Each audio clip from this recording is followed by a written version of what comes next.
Assalamu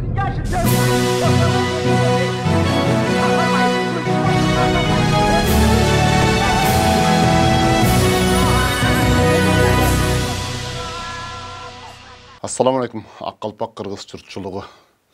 Қиырыбыз бүтін болып, елібіз, жерібіз кемчілікке учырабасын деген жақшы ниеттерменен қайрадан мана сөз берүүсүн баштап отырған чагыбыз.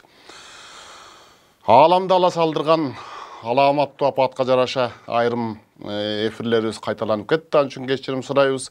Эми кайрадан баштадык. Өткөн берүүлөрүбүздө биз окуяны жалгаштырып келип, Манас Баатырдын ала тоону душмандардан бошотуу үчүн аттанган окуясына келип жеткенбиз дагы. Текес менен болгон урушту баштап барып, окуянын башын баштап барып токтогонбуз. Андан ары жалгаштырабыз анда. Ошентип Текес хан Манастын кабарын угуп, Кара сууда калаасы, Кара аяр баласы, Карая Култаң деген кабар бергенден кийин камданууга өттү. Аңгыча Куяс деген аярына кабар берген эле, ал жетип келип, тал, терек, чөп, чар дегендин баарын көзгө көрүнгөндүн бардыгын аскерге айландырып салды. Көз жеткен жердин баарысы кылкылдаган эле аскер болду. Теректер ар бир бутага арбайып сарбайган дөө шааларга айланды. Адам акылы жетпеген уарбын аскер жана ар түрдүү жанагындай жомоктогу жандыктардай болгон дөө перилер пайда болду. Ошончонун бардыгын көргөндөн кийин ушунча аскерди ким жеңе алмак эле деген ишеним пайда болду. Аскердин күчүн билиш үчүн Шүңгүр дегенин жөнөттү эле, анысын найза сайганда аскердин баары аламандап найза сайып, Шүңгүр өлө турган болгондо Куяс амал менен, сээр менен, аярлык менен аны аман алып калды. Мына ушуну көргөндөн кийин эми муну ааламдын эли, ааламдын алпы жыйылып келсе ала албай турган аскер болду деген ишеним көкүрөккө толуп, Акынбешимге, Илебинге, Оргого жана башка ушул ала тоону мекендеп жаткан өзүнүн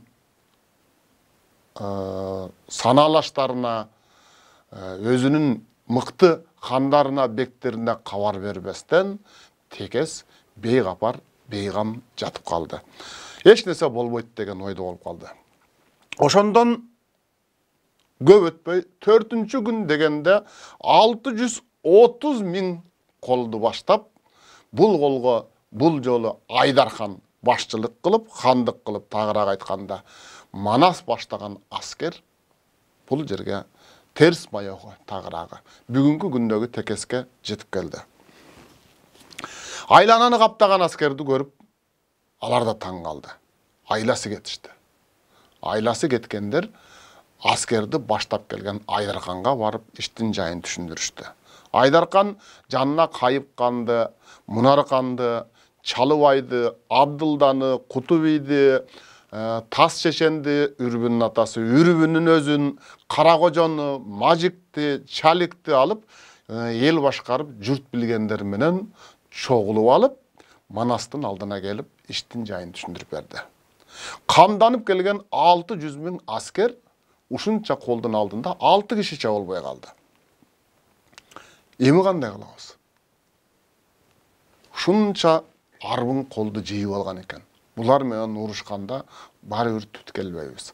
Андан көрө ылайыгы келсе, урушпай эле, катылбай, чатылбай, аман эсенибизде кайра артка кайтып кетсек кандай болот деген сунушту айтты. Бул сунушка Манас макул, андай болсо айылга кете берели деген жоопту айтмак эмес албетте. Эмне үчүн? Анткени ал Манас болчу. Ал андай жерде кайра жаалданып, каарданып, баягы кара жини кармап, каалгадай кашка тишти таруудай кылып чайнап, ачуусу келди дагы аларды жемек алып кетти. Ай, кандайсыңар? Асманга чыга качпасаң, айга барып жатпасаң, ушунча калың аскерден каяка барып кутуласың? Азыр мейли кутуласың. Кутулдук, качып кеттик дейли, айылга барып жатып алдык. Ушунча камданган аскер ушул боюнча жатып алабы? Айылыңа барганда ата энеңдин көз жашына, бала чакаңдын канына забын болуп, ошол жерде өлгөн жакшыбы, же урушуп жүрүп, бул жерде өлгөн жакшыбы? Салыштырып көргүлөчү. Жайнаган аскерди кантип айыл үстүнөн токтото аласың? Андан көрө бала чаканы кыргын кылбай, кыз кыркынга ый тартуулабай, ушул жерден шейит кеткенибиз жакшы эмеспи? Деп жинденди бир сыйра тилденди. Анан жер жайнаган аскерге анда кайта турган болсоңор кайта бергиле. Мен силерди зордобойм, байлабайм, кармабайм. Бирок мен өзүм жеке болсо да курушам ушунча аскер менен деп коюп ошол жерде токтоп калды. Токтоп калган эч нерсе эмес. Андан ары обдулуп алдыга жөнөй берди эле. Бакай токтотуп калды. Ай баатыр, токто. Акыл калчайлы. Эрдик, акылы жок эрдик, токуму жок тердик деген. Мындай жерде акыл калча болбосак болбойт, ой чайка болбосак болбойт. Алгач бул аскер кантип бир түндө ушунча аскер кандайча жыйылып калды текеске? Бул өзү таң калыштуу болуп атат. Андыктан ойланып көрөлү. Деди дагы өзүнчө акыл калчады. Анан өзү барып биринчи билмей болду. Колдун алдына чыгайын деди. Көрүнө бастырып барайын. Анан эмне кылат?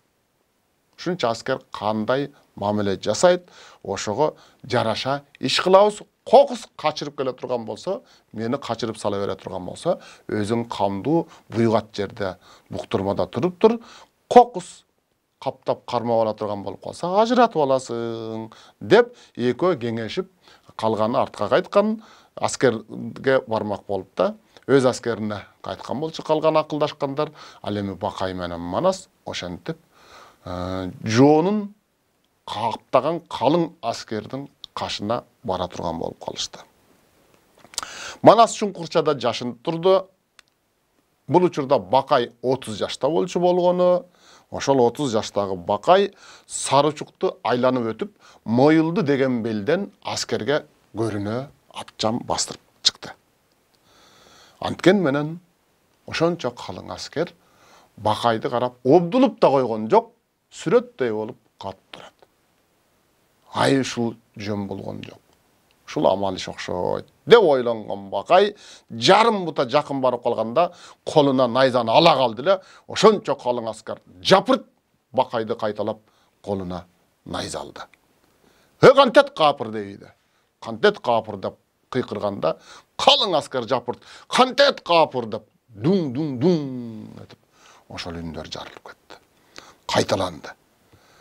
Аны көргөн Бакай дагы кызык иш болду го деп атайын деп бетине мылтык сунду эле. Аскер жалпы мылтык сунду. Кылыч алса кылыч алды, найза алса найза алды, сүйлөсө сүйлөдү, күлсө күлдү, каткырса каткырды, кыйшыйса кыйшыйды. Кыскасы бүт Бакайдын эмне десе ошол айткан сөзүн кайталап атты. Үндөбөсө үндөбөй, козголбосо козголбой тура берди. Акырын сөздөрдү айтса, аскер да шуурап атат. Амал экенин билгенден кийин Манаска жетип келди. Бул иш амал экен иним. Бул нерсеге күч коротуп кереги жок. Амалды амал менен алыш керек. Акылга акыл салыш керек. Калганын эл менен кеңешели дедиле. Манас буга дагы макул болгон жок. Урушпай кайтып барууну намыс көрдү. Баягыларга кыйынсынып, мен өзүм жеке барам деп чыгып алдым эле. Эми бул иш амал экен деп кайралардын алдына барамбы? Аба болбойт. Мен жок дегенде ушул жерде күтүп турайын. Сиз аскерге барып бери көздөй алып келе калыңыз. Деди дагы Бакайды жиберип ийди.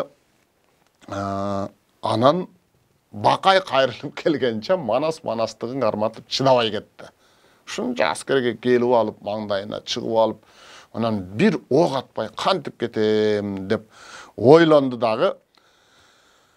Ак келте менен аскерди көздөй ак келтени сүрүп даң этип атып калды. Ал учурда аскерден каршы ок атылды. Ошончо аскер жооп кылып аткан окко жер дүңгүрөп эле жатып калды.